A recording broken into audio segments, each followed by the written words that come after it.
Have you ever watched someone dig their own grave while smiling, utterly convinced they're building the throne? That's exactly what Declan Hayes did the night of his 5th wedding anniversary.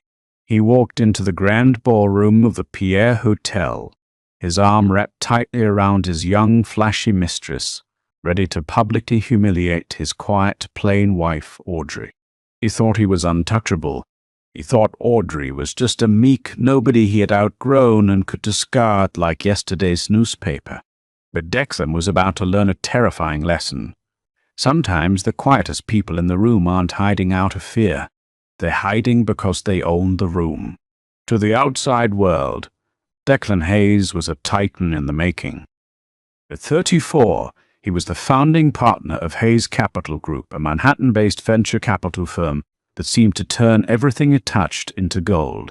He drove a sleek Aston Martin, wore custom Tom Ford suits, and had the kind of aggressive, blinding charisma that made investors practically throw their checkbooks at him. But behind every self-made man is often a scaffolding he refuses to acknowledge.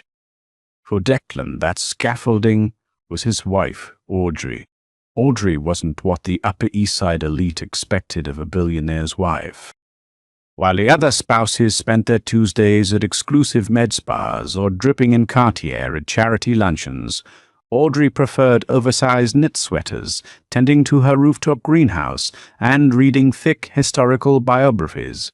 She wore almost no makeup, and her wedding band was a simple unadorned gold loop. When Declan hosted extravagant dinner parties at their Tribeca penthouse, Audrey would quietly ensure the catering was flawless, pour the 2019 vintage Pinot Noir, and then fade into the background, listening far more than she spoke. Declan had met her 5 years ago at a mundane coffee shop in Brooklyn. Back then, he was drowning in debt, desperately trying to get his first tech startup off the ground. Audrey had been a steady, calming presence. She helped him organize his chaotic life, proofread his pitch decks, and offered quiet encouragement when doors slammed in his face. But as Declan's net worth skyrocketed, his ego bloated alongside it. The man who once looked at Audrey with immense gratitude now looked at her with thinly veiled disdain. She was a relic of his struggles, a reminder of the days when he was a nobody. He wanted a partner who matched his current Aesthetica trophy to put on his newly acquired pedestal. Enter Madison Kensington. Madison was 24, a former influencer turned junior PR executive at a rival firm. She was everything Audrey was not: loud, fiercely ambitious, draped in designer labels, and aggressively glamorous. Madison didn't just walk into a room. She announced herself. Declan was instantly intoxicated. Their affair wasn't just physical. It was an ego trip. Madison validated Declan's belief that he was a master of the universe. For 8 months, Declan and Madison paraded their illicit romance behind Audrey's back, so Declan thought. They took weekend trips to St. Bart's, dined at exclusive omakase restaurants in Soho, and Madison practically lived in a luxury condo Declan rented under a shell company. As his 5th wedding anniversary approached, Declan devised a plan that was as cruel as it was calculated. He was tired of living a bubble life, and Madison was demanding a ring. But Declan didn't just want a divorce, he wanted total annihilation. He knew that in a standard divorce, Audrey might try to claim half of his assets, arguing that she supported him during the founding of Hayes Capital. He needed her utterly broken, too humiliated to fight, too devastated to hire a shark of a lawyer.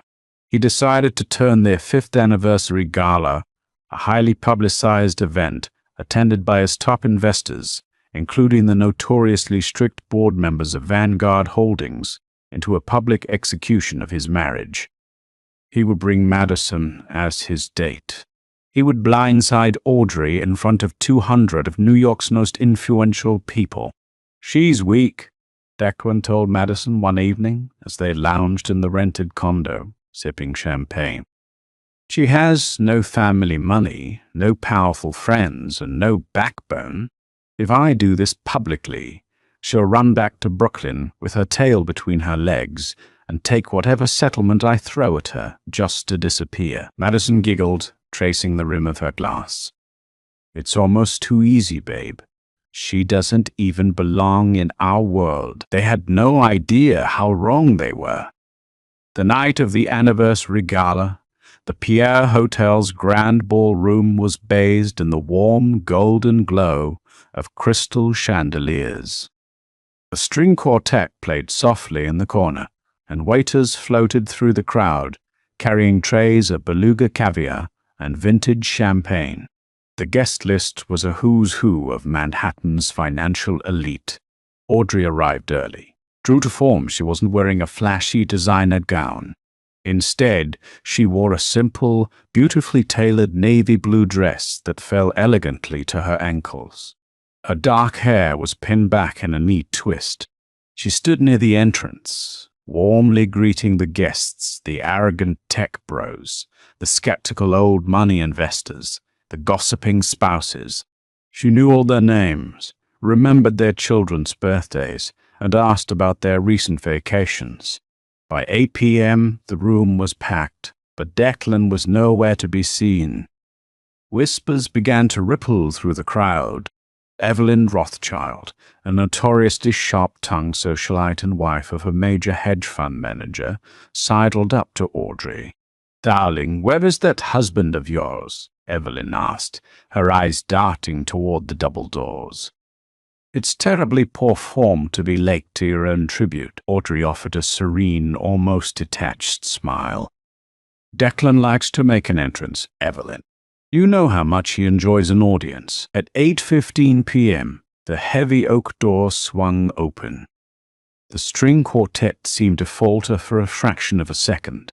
Declan Hayes strode into the room. But he wasn't alone. Clinging to his arm, wearing a scandalous, plunging crimson gown that practically screamed for attention, was Madison Kensington. Around her neck sat a staggering diamond tennis necklace apiece. Audrey had noticed missing from Declan's private safe 2 weeks prior. A collective gasp, followed by suffocating silence, fell over the ballroom.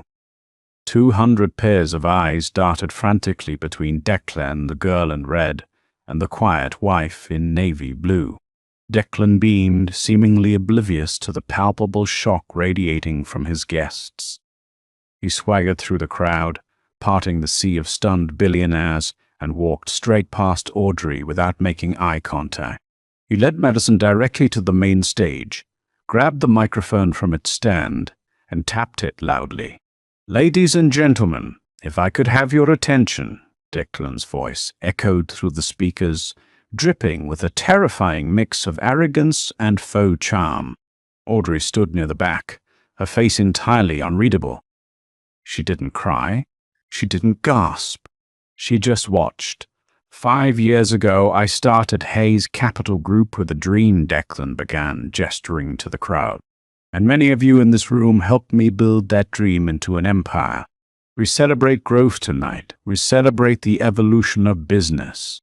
But as we all know, to evolve, you sometimes have to shed the things that are holding you back." Jason Weaver, Declan's CFO and oldest friend, closed his eyes and buried his face in his hands.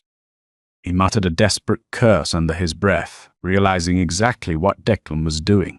"Sometimes," Declan continued, his eyes finally locking onto Audrey at the back of the room, "you realize that the partnerships you formed in your youth don't fit the vision of your future. I am a man who looks forward, and looking forward means surrounding yourself with people who match your energy, your drive, and your aesthetic." He pulled Madison closer, kissing her cheek publicly. A few people in the crowd visibly cringed. "So, tonight isn't just an anniversary," Declan announced. "It's a transition." "Audrey," he said, saying her name like it was a chore, "I've had my lawyers prepare a parting gift for you. Let's call it a generous severance package." He motioned to a waiter, who awkwardly carried a silver tray toward Audrey. On the tray rested a thick manila envelope. The room was so quiet you could hear the ice melting in the glasses. Everyone waited for the explosion. They expected Audrey to scream, to throw a glass of wine, to collapse into a puddle of tears. Audrey slowly reached out and picked up the envelope. She unclasped the metal tie, pulled out the first page, and scanned it. It was exactly what she expected. Divorce papers, accompanied by an insultingly low settlement offer that stripped her of any equity in Hayes Capital. Audrey looked up. Her eyes met Declan's across the sprawling room. And then she did the absolute last thing anyone expected. She laughed. It wasn't a hysterical, broken laugh. It was a soft, genuine, melodic laugh, the kind of laugh a parent gives a toddler who has just proudly presented them with a mud pie. She slipped the papers back into the envelope, tucked it neatly under her arm, and began to walk toward the stage. The crowd parted for her as if she were royalty. When she reached the edge of the stage, she didn't look at Madison. She looked directly into Declan's triumphant, smug face. "Declan," Audrey said. Her voice wasn't amplified by a microphone, but it carried perfectly in the dead silence. "I always knew your ego would eventually eclipse your intelligence. I just didn't realize you would put it on a billboard for everyone to see." Declan frowned, his confidence faltering for a microsecond. "Just take the papers, Audrey. Don't make a scene." "Oh, I'm not making a scene," she replied smoothly, her posture impeccably straight. "You already did that for me. Keep the settlement, Declan. You're going to need every single penny to pay your legal fees by tomorrow morning." With that, she turned on her heel. She didn't rush. She didn't run. She walked out of the Pierre Hotel with the calm, measured grace of a woman who had just finished a very boring meeting. The moment the heavy ballroom doors clicked shut behind Audrey, the atmosphere in the room shattered. Declan tried to force a laugh, lifting his champagne glass toward the crowd. Well, that went smoother than expected. "Let's get some music going." But nobody cheered. Nobody raised their glasses in return.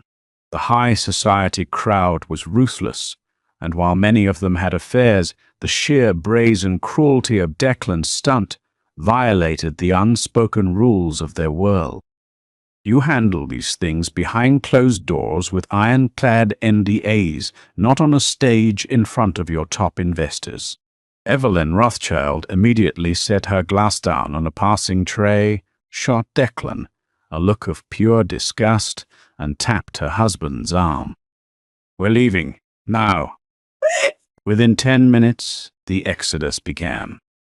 Several prominent investors quietly slipped out the side doors. Declan, trying to play it cool, focused his attention entirely on Madison, who was happily downing champagne and posing for selfies in her red dress, entirely oblivious to the sinking ship around them. Then Jason Weaver approached. The CFO looked like he was going to be physically sick. "Declan, we need to talk, right now," Jason hissed, grabbing his boss's arm and dragging him toward a secluded alcove near the kitchen doors. "What's your problem, John?" Declan snapped, straightening his suit jacket.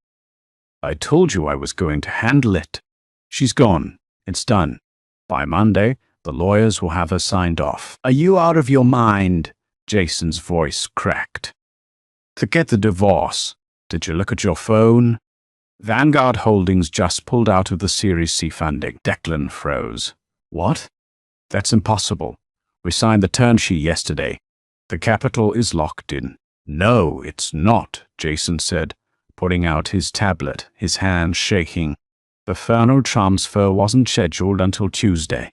Vanguard's lead counsel just emailed me 3 minutes ago. They are invoking the morality clause, citing erratic and highly unstable executive behavior. They're dropping us, Declan. All $50 million. Gone." Declan swallowed hard, a cold sweat breaking out on the back of his neck. Fine. So we lose Vanguard. We still have the backing from the Apex Group. We'll bridge the gap." "That's the other thing," Jason said, his eyes wide with a terror Declan had never seen before. "I tried to log into the Apex portal to check our reserves. Our access is revoked. I called the overnight banker. He said our primary operating accounts have been frozen, pending a top-level compliance review. Compliance review from who? Declan demanded, his voice rising in panic. Jason swallowed hard. From the majority shareholder of the Apex Group. The chairman. Declan's mind raced. He had never met the elusive chairman of the Apex Group, the massive umbrella conglomerate that held the purse strings to almost every major venture in the city. The chairman operated entirely through proxies and high-priced law firms. It was an open secret on Wall Street that whoever ran Apex preferred absolute anonymity. "Get my lawyers on the phone. Now," Declan barked, panic finally setting in. He abandoned medicine in the ballroom and rushed to the coat check. The ride back to his penthouse was suffocatingly tense. Medicine sat in the passenger seat to the Aston Martin, pouting about how the party ended early, while Declan furiously dialed number after number. His lead attorney wasn't answering. His private banker wasn't answering. When they finally arrived at the Tribeca penthouse, Declan bypassed the elevator and took the private lift. He burst through the front doors, fully expecting to find Audrey packing her bags, weeping into her sweaters. He was ready to scream at her, ready to blame her for the sudden bad luck that had hit his company. But the penthouse was completely empty. The closets in the master bedroom were untouched. Audrey's clothes were still hanging there.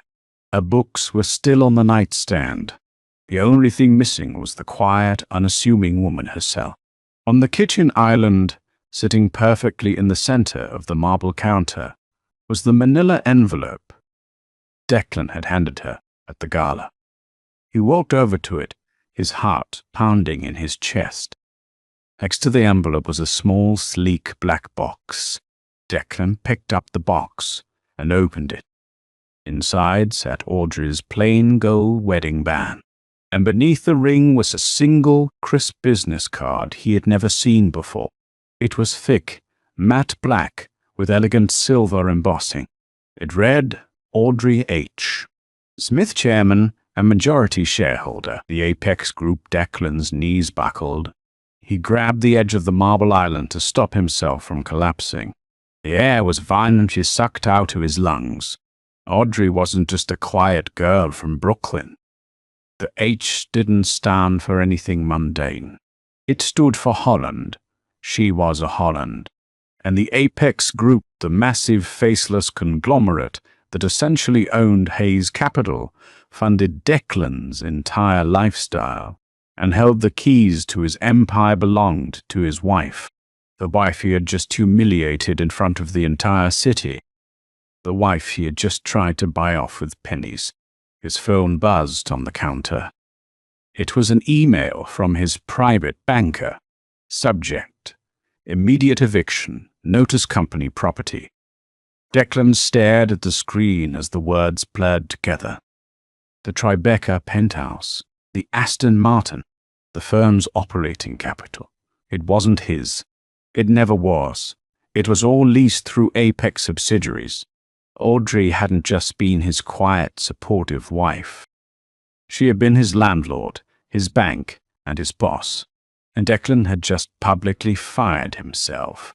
The 48 hours following the disastrous anniversary gala were a brutal, methodical masterclass in corporate dismantling.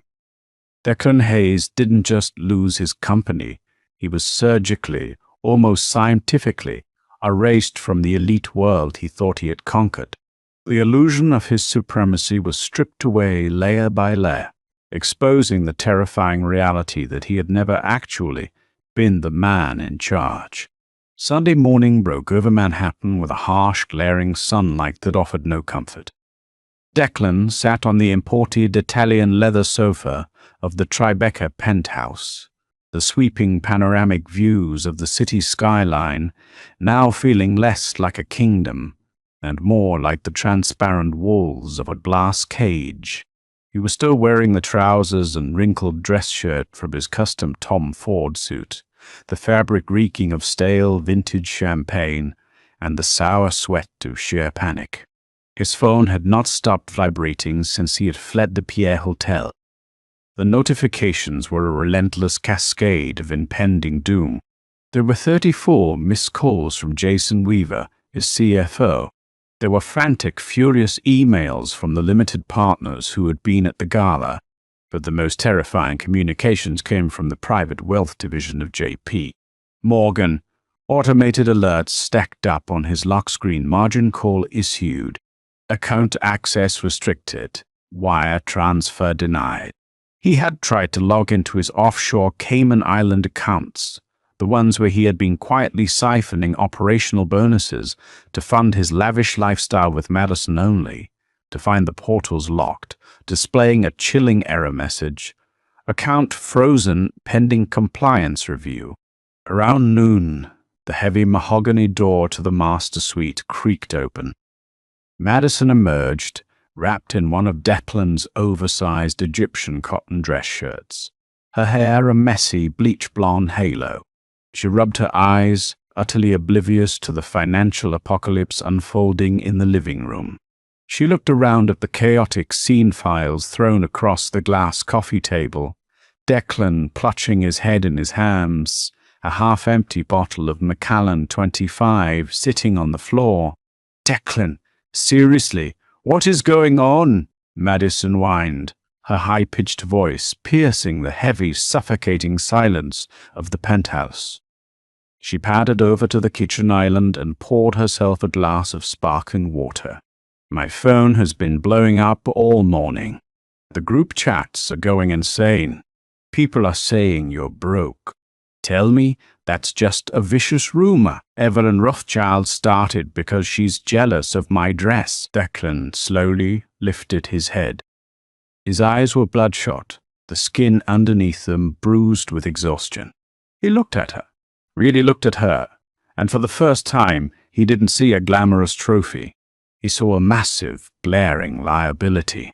"Pack your bags, Madison," he whispered, his voice hoarse, cracking like dry wood.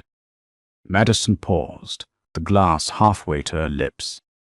A small, excited smile tugged at the corners of her mouth. "What? We're going to the Hamptons? Or wait, are we going to St. Bart's early? I thought you said we had to stay in the city for the Vanguard board meetings on Monday." "No," Declan snapped, the sheer absurdity of her ignorance igniting a sudden vicious flare of anger in his chest. He staggered to his feet, swaying slightly. "Pack your bags, because we are being evicted.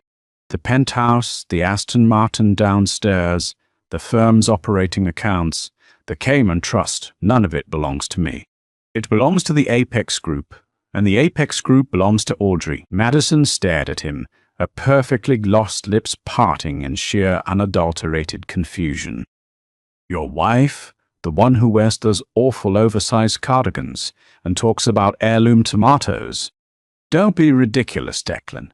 She's a nobody from a walk-up in Brooklyn. You told me she was practically a charity case when you met her." "She's a Holland," Declan rasped, the name tasting like ash and bile in his mouth. Madison blinked. Even in her shallow orbit, the name carried an undeniable weight. "Holland? Like the Holland Foundation? Like the people who have a wing named after them at the Met? Her grandfather was William Holland," Declan continued, pacing the length of the room, his breathing shallow and erratic. "They practically built modern private equity in this city. She didn't marry me for my money, Madison. I married her for hers. I just didn't know it. She funded everything through proxy shell companies. She owned the debt. She owned the leases. She owned me." Before Madison could fully process the devastating blow to her newly acquired billionaire lifestyle, the heavy double doors of the penthouse swung open. They weren't breached forcefully, but unlocked with a master key card. In walks 3 men in sharp, identical dark suits. They possessed the cold, mechanical demeanor of corporate liquidators. Behind them, looking pale, deeply uncomfortable, and refusing to make eye contact, stood Bennett Sullivan, Declan's personal attorney and closest confidant. "Bennett!" Declan scrambled forward, a brief flash of desperate hope lighting up his chest. "Thank God," What the hell is this? You can't just let them in here. We need to file an emergency injunction. Get a judge on the phone to block the asset freeze. Declan, sit down, Bennett said quietly. He didn't move toward his supposed client. He stood firmly with the man in the dark suits. I'm not here as your attorney anymore. Declan froze, the blood draining from his face. What are you talking about? I pay your retainer. You're the general counsel for Hayes Capital. Actually, Declan, the Apex Group pays my retainer, Bennett corrected smoothly, his tone turning professional and ice-cold. I was placed at Hayes Capital 5 years ago to oversee the Holland family's primary investment, and as of 8 a.m. this morning, the proxy board of Hayes Capital convened for an emergency session. They can't fire me. I'm the founder. My name is on the damn building. You were the face, Bennett corrected, pulling a thick stack of legal documents from his leather briefcase. Apex was the capital. The board has voted unanimously to terminate your employment, effective immediately.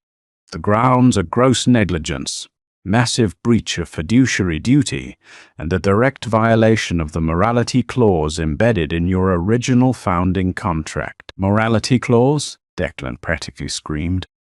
Since when does Wall Street care about a divorce? They don't care about the divorce, Bennett replied, entirely unfazed. They care about the public spectacle. They care that you humiliated the primary shareholder in front of Vanguard Holdings, causing a $50 million deal to collapse. You became a toxic asset, Declan. I am here to execute the immediate surrender of all company property. The keys to the Aston Martin, the security passes, your company-issued phone, the laptops, and the deed to this leased property. You have 2 hours to vacate the premises. Madison, finally grasping the horrifying gravity of the situation, instinctively reached up to touch her collarbone. She was searching for the comforting weight of the staggering diamond tennis necklace Declan had given her. One of the liquidators, a tall man with a severe buzz cut, noticed the movement. He stepped forward, producing a velvety black jewelry box from his coat pocket. Miss Kensington, that piece was purchased 2 weeks ago using a corporate discretionary fund linked to Hayes Capital. It is legally classified as company property. I'll need you to retrieve it and hand it over. No! Madison shrieked, backing away toward the kitchen. It was a gift, a personal anniversary gift from Declan. It's evidence of corporate embezzlement, Bennett replied without missing a beat, his eyes locking onto hers. Take it off, Miss Kensington, and hand it over, or we will have the authorities escort you out of this building in handcuffs for possession of stolen corporate assets. Trembling tears of pure humiliation streaming down her face, ruining her leftover makeup, Madison ran into the bedroom. She emerged a moment later with the necklace, practically throwing it into the black box. She didn't look at Declan. The facade of their grand romance had evaporated in seconds, replaced by the ugly reality of self-preservation. She turned and began throwing her designer clothes into her Louis Vuitton suitcases with frantic, panicked energy. She wasn't packing for a romantic getaway anymore. She was fleeing a sinking ship. Declan fell back onto the sofa, utterly defeated. His chest heaved as he watched the liquidators begin tagging the furniture, bagging his laptops, and shutting down his life. In less than 24 hours, Audrey had stripped him of his company, his reputation, his immense wealth, and his dignity. And the most terrifying part of it all was that she hadn't broken a single law to do it. She had simply stopped pretending he was the king. By Wednesday, the financial district was buzzing with the most sensational corporate massacre of the decade. The sudden, catastrophic collapse of Hayes Capital wasn't just a business failure, it was a public execution. The Wall Street Journal ran a front-page exposé detailing how the star founder had been ousted overnight by a shadow conglomerate. Bloomberg Television ran segments analyzing the unprecedented legal trap that had been sprung on him. Social media, entirely devoid of mercy, was flooded with leaked, shaky smartphone videos of the anniversary gala. turning Declan's arrogant, boastful speech into a viral meme synonymous with catastrophic hubris. Declan had relocated to a cramped, dingy corporate hotel near LaGuardia Airport. The room smelled faintly of industrial carpet cleaner and old cigarette smoke. His platinum credit cards were declining at the vending machines in the lobby, and his personal bank accounts, which he had arrogantly drained to fund lavish offshore vacations and expensive gifts for Madison, were functionally empty. Desperate, utterly cornered and rapidly running out of options, Declan realized there was only one person on Earth who could stop the bleeding. He had to face the architect of his destruction. He had to beg.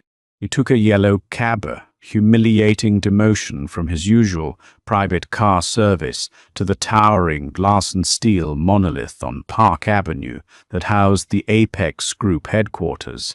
He had walked past this building 100 times during his career, always looking up at it with a mix of awe and burning envy, completely unaware that his quiet wife owned the absolute top floor. When he approached the massive, minimalist marble reception desk, he braced himself to be thrown out by security. But the guards didn't blink. They didn't ask for his ID. They were expecting him. Mr. Hayes.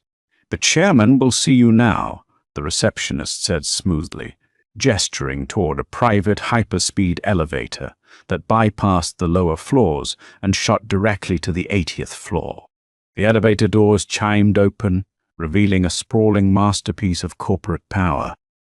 The chairman's office was devoid of the flashy, ostentatious displays of wealth Declan usually favored. There were no pop art paintings, no gold-plated desk accessories. It was a space of quiet, terrifying authority. Floor-to-ceiling windows offered a dizzying 360-degree view of the Manhattan skyline, making the city look like a toy model waiting to be rearranged. Sitting behind a massive desk carved from a single slab of black walnut was Audrey. Declan stopped dead in his tracks. He barely recognized the woman sitting before him. The oversized frumpy knit sweaters and messy hair clips were gone. In their place was a woman radiating absolute lethal power. She wore an impeccably tailored charcoal pinstripe suit.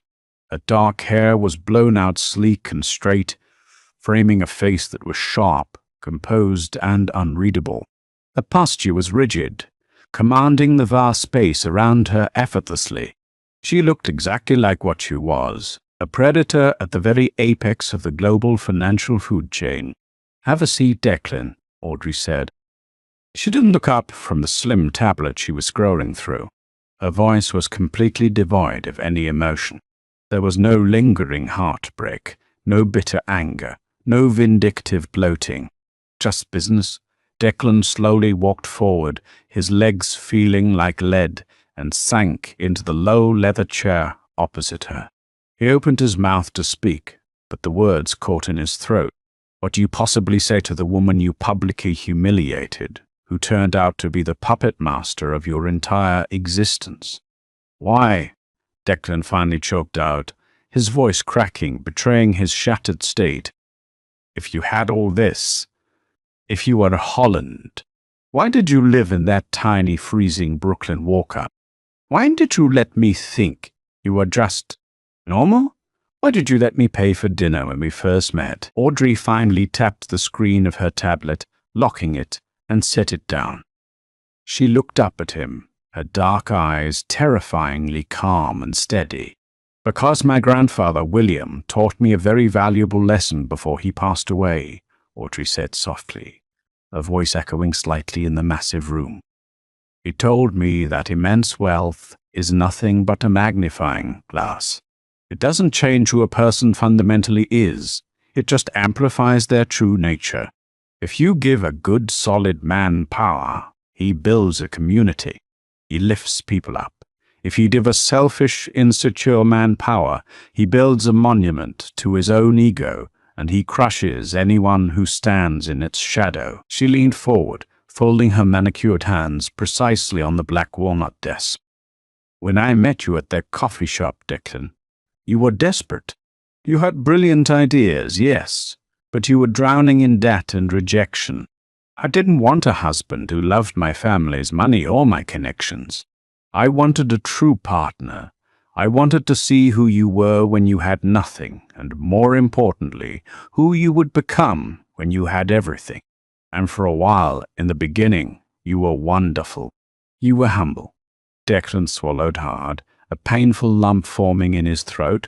Tears pricked the corners of his eyes. I loved you, Audrey. I swear to God I did. I never meant for it to go this far. No, Declan, you loved what I did for you, Audrey corrected, her tone completely steady, devoid of sympathy. You loved that I organized your chaos. You loved that I was a quiet sounding board. But then I gave you the magnifying glass. I quietly structured the financial backing for Hayes Capital through our Apex proxies. I made sure every door you knocked on miraculously opened. I gave you the world to see what you would do with it. She offered a small, cold smile that didn't reach her eyes. And you failed the test. Spectacularly. The moment you thought you were untouchable, you became incredibly cruel. You started the affair with Madison. You flaunted her in the properties I leased for you. You spent money I deposited into your accounts to buy her diamonds. You treated the people beneath you like dirt. I made a mistake, Declan pleaded, leaning forward, gripping the edge of her desk, tears finally spilling down his cheeks. I was stupid. The stress of the firm, the expectations of the LPs had warped my head. I lost myself. I'm sorry, Audrey. Please. You've made your point. You've ruined me. You've taken my company, my reputation. Just leave me something. Let me keep my minority shares in the subsidiary funds. Unfreeze the Cayman account. I have absolutely nothing. Audrey leaned back in her chair, observing his breakdown with the detached clinical curiosity of the scientist looking at a struggling insect in the jar. You still don't understand, Declan. This isn't revenge, she said, her voice chillingly matter-of-fact. Revenge is an emotional response. This is simply a corporate restructuring.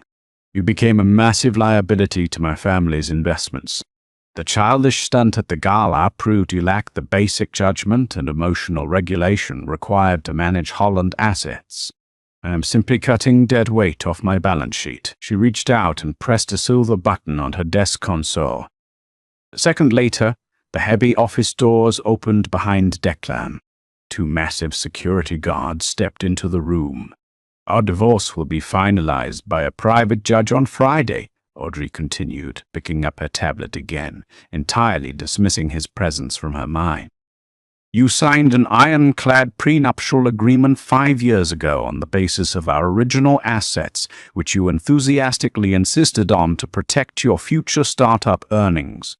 As you will recall, that document leaves you exactly what you came into this marriage with, nothing. Security will show you to the street. Declan sat paralyzed in the chair. He wanted to scream. He wanted to flip the heavy desk. He wanted to force her to feel the agony he was experiencing. But as he looked into Audrey's eyes one last time, he realized something profound and utterly terrifying. She wasn't hurt. She wasn't heartbroken over his affair with Madison. He hadn't broken her heart at all. He had simply annoyed her. And billionaires do not tolerate being annoyed. As the security guards placed their hands firmly on his shoulders and hoisted him out of the chair, Declan Hayes realized he had spent 5 years playing checkers with a grandmaster. And with one swift, silent move, he had just been swept entirely off the board, destined to be forgotten by the very world he thought he ruled. The physical sensation of being escorted out of the Apex Group headquarters was something Declan Hayes would replay in his nightmares for the rest of his life. The 2 massive security guards didn't shove him or rough him up. They simply guided him by the elbows with the firm, immovable force of a freight train. They walked him across the sprawling, pristine marble lobby of the ground floor, right past the reception desk, and out through the heavy revolving glass doors. When Declan stumbled onto the crowded sidewalk of Park Avenue, the biting autumn wind hit him like a physical blow.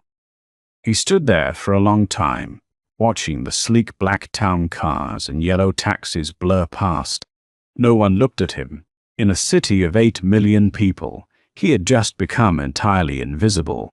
Without his company-issued platinum cards, he didn't even have enough liquid cash to hail a cab back to Queens. For the first time in over 6 years, Declan descended into the sweltering, damp depths of the subway station. He stood shoulder to shoulder with tired commuters, the screeching of the train wheels sounding like a mocking laugh echoing off the tiled walls.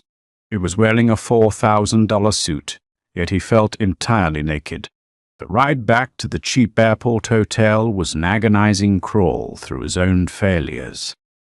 But Declan still clung to one desperate, pathetic sliver of hope, Madison. He told himself that at least he had her. They would have to start over, yes. They would have to downsize, but she loved him. She had told him 1,000 times how brilliant he was, how they were a power couple destined to take over the world. He keyed open the door to room 312. The lingering smell of stale cigarette smoke and cheap industrial lemon cleaner hit him immediately. The room was in a state of chaotic transition. The massive, obnoxiously branded designer suitcases were zipped up and stacked neatly near the door. Madison was standing in front of the scratched mirror above the dresser, carefully applying a coat of nude lip gloss. She was wearing a chic beige trench coat and a pair of oversized Celine sunglasses pushed up into her bleached blonde hair. She didn't look like a woman preparing to stand by her man in his darkest hour. She looked like a woman waiting for an Uber Black. "Madison," Declan croaked, his voice raw from crying in Audrey's office. "What are you doing? Where are the bags going?" Madison popped her lips together, capped the lip gloss, and dropped it into her Birkin bag. She finally turned to look at him, and the expression on her face was one of profound, terrifying boredom. There was no pity. There was no anger. It was just the cold calculation of a parasite realizing its host had died. "I'm leaving, Declan," she said, her voice completely flat. "The hotel manager called up here an hour ago. The card he put on file for incidentals declined. They want us out by 4 o'clock. I'm not getting thrown out onto the curb by a rent-a-cop." Panic seized Declan's chest. He stepped forward, reaching out for her. "Maddie, wait. Just wait. It's a temporary setback. We just need to figure out our next move. I still have my contacts. I know every major VC in Silicon Valley. We'll fly out to California. We'll start a new fund." Madison let out a sharp, genuine laugh. It was the ugliest sound Declan had ever heard. "Start a new fund with what, Declan? With the $20 in your wallet?" She shook her head, looking at him as if he were a particularly slow child. "I've been on the phone all morning. The group chats are lethal right now. Everyone knows what happened. Vanguard dropped you because of me, and then your wife who, by the way, you completely lied to me about, pulled the plug on your entire fake life. You don't have contacts, Declan. You are a walking plague. Nobody on Wall Street is going to take your calls. They are terrified of crossing the Apex group." "I did this for us," Declan shouted, his desperation boiling over into rage. "I blew up my marriage so I could be with you. You blew up your marriage because your ego is the size of Manhattan, and you thought you were invincible," Madison shot back, a perfectly manicured finger jabbing the air. "Don't you dare put this on me. You told me you were an empire builder. You told me you owned that penthouse. You told me the Aston Martin was yours. You were playing dress-up with a billionaire's money, and you didn't even know it." She grabbed the handle of her largest suitcase and pulled it toward the door. "I'm 24, Declan. I have an entire life ahead of me. she said, not bothering to look back. I didn't sign up to live in a roach-infested Holiday Inn by LaGuardia. Evelyn Rothschild's husband set me up with a junior partner at a hedge fund in Miami. He's sending a car for me right now. You're leaving me for some guy you don't even know? Declan breathed, entirely shattered. After everything I gave you, you didn't give me anything, Madison said softly, her hand on the doorknob. Audrey did. You were just the delivery boy. With that, she opened the door and walked out, the wheels of her expensive luggage clicking rhythmically down the cheap carpet of the hallway. The door clicked shut behind her, plunging the room into silence. Declan collapsed onto the edge of the unmade, sagging mattress. He buried his face in his hands, letting out a raw, guttural scream of absolute despair that was muffled by the cheap polyester comforter. The descent into absolute obscurity was remarkably, violently fast. High society has a very short memory for failures, and the financial sector is utterly merciless to those who get publicly slaughtered. In the weeks that followed, Declan tried to fight back. He maxed out his only remaining personal credit card one with a painfully low limit to hire a mid-tier defense attorney, hoping to sue Hayes Capital for wrongful termination. The attorney took one look at the paperwork, saw the Apex Group's corporate letterhead, and slid the retainer fee back across the desk. Mr. Hayes, they have a morality clause that you violated on video in front of 200 witnesses. They have forensic accounting proving you used corporate funds to buy jewelry for your mistress. If you try to sue them, they won't just win, they will belly you in countersuits until you owe them money for the rest of your natural life. Walk away. He tried to find work. He applied for senior executive roles, then mid-level management, then basic analyst positions. But his name was toxic. The Apex blacklist wasn't an official document. It was an unspoken rule. Audrey Holland didn't have to call anyone to ruin him. The sheer gravity of her wealth and influence did the work for her. No one wanted to hire the man who had publicly humiliated the heiress to the Holland fortune. He was radioactive. 18 months later, the rain was coming down in sideways sheets, battering the glass doors of the small, depressing suburban retail bank in Hackensack, New Jersey. Inside, the fluorescent lights buzzed with a headache-inducing hum. Declan Hayes sat in a cubicle near the back, wearing a slightly frayed, off-the-rack grey suit that didn't quite fit him properly anymore. He had lost weight, and the aggressive, blinding charisma that used to make investors practically throw their checkbooks at him had completely evaporated. His hair was thinning, and deep, permanent lines of stress etched the corners of his mouth. He was the assistant branch manager. His daily duties consisted of approving small business auto loans, neutralizing arguments between angry customers and the tellers over overdraft fees, and making sure the ATMs were restocked by 4 p.m. He drove a rusting 2011 Honda Accord. He lived in a cramped, beige, one-bedroom apartment situated directly above a noisy 24-hour dry cleaner. His dinners usually consisted of whatever he could microwave in under 3 minutes. It was a Tuesday afternoon, and the bank was entirely empty. Declan sat at his desk, staring blankly at a spreadsheet detailing the branch's dismal quarterly checking account sign-ups. To pass the time, he reached over and kicked the mouse, waking up the second monitor on his desk. He opened a new tab and navigated to a major financial news network. He told himself he was just keeping up with the market's a lingering habit from his past life.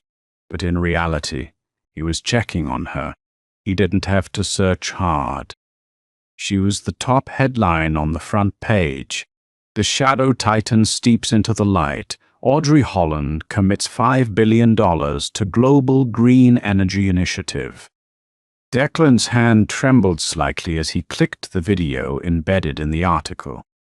The screen buffered for a second before revealing a live broadcast from the World Economic Forum in Davos, Switzerland.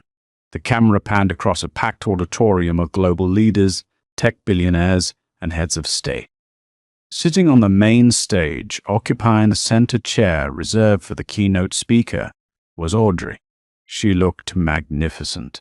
She wore an impeccably tailored, stark white blazer that made her stand out against the dark, imposing backdrop of the stage.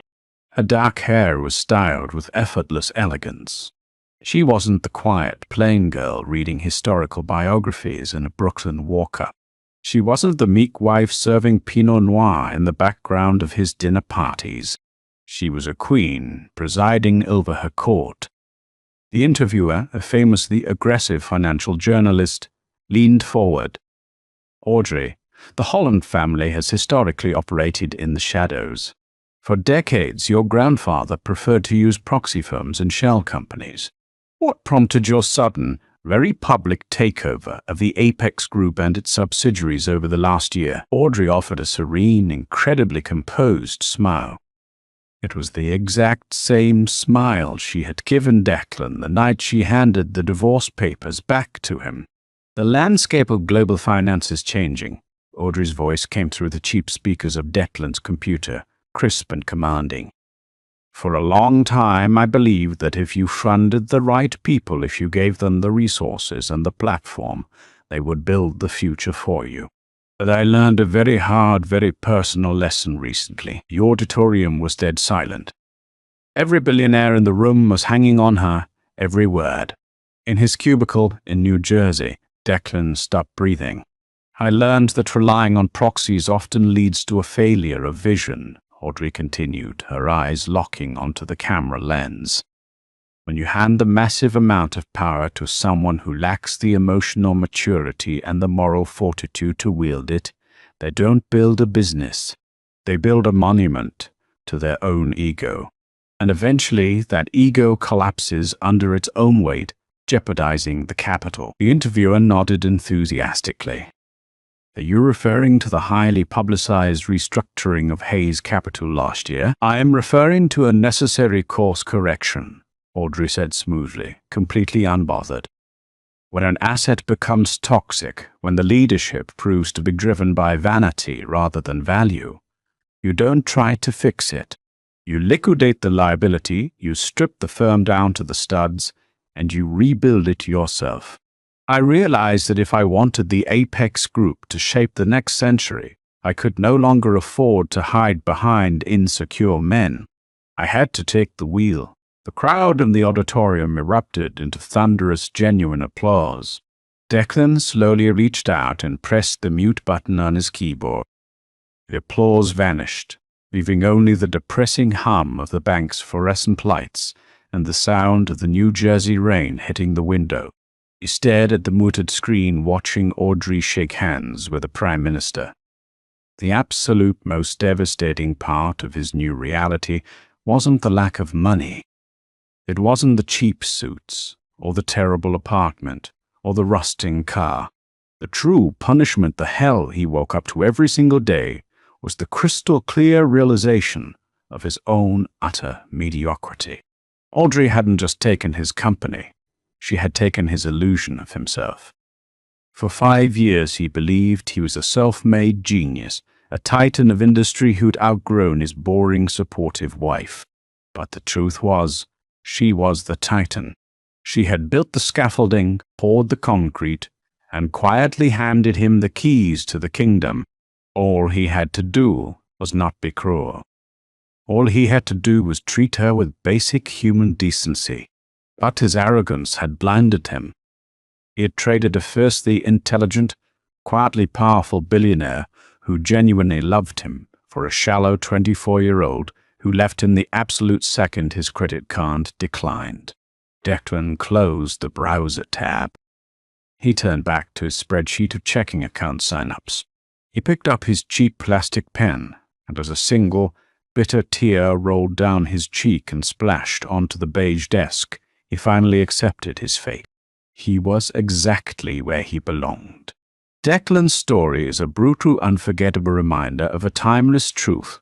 Arrogance is a massive vulnerability, and true power rarely feels the need to shout. He thought he was the master of his own universe, entirely blind to the fact that his quiet, unassuming wife was the one holding the blueprints to his entire life. He mistook Audrey's kindness for weakness, her silence for ignorance, and her patience for subservience. When you treat the people who build you up like they are disposable, you shouldn't be shocked when they pull the foundation right out from under your feet and leave you in the dust. Have you ever witnessed someone's ego completely destroy their life like Declan's did? Or maybe you know someone who perfectly embodies the phrase silent but deadly like Audrey Holland. Drop your thoughts, experiences, and reactions in the comments below. I read every single one. If you enjoyed this story of ultimate karma and high-stakes corporate drama, hit that like button, share this video with someone who loves a good plot twist, and make sure to subscribe to the channel for more incredible real-life stories. See you in the next one.